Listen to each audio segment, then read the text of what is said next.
9/27/24, 2014 qx60 AC fan.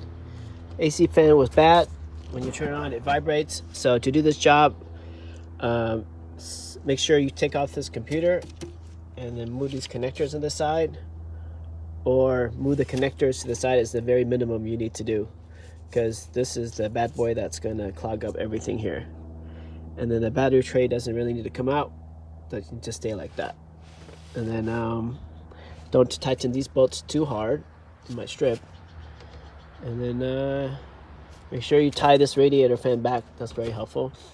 And then this bolt here, this Torx here, and the Torx on the other side, this has always been a tool that got me out of trouble.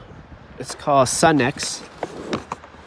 And then the tool that's so invaluable that you should actually have a few in every car looks like this. It's called Sunex. It's probably like $30 or $40 for a small package like that. I'm not trying to promote this, but you can buy something similar to it. But you can put your Torx there, and so your clearance is super small. So this bad boy got me out of trouble many times. So that's a tool to have. And then I don't know, just a lot of tidbit tools to do things like this. All right, Risker out.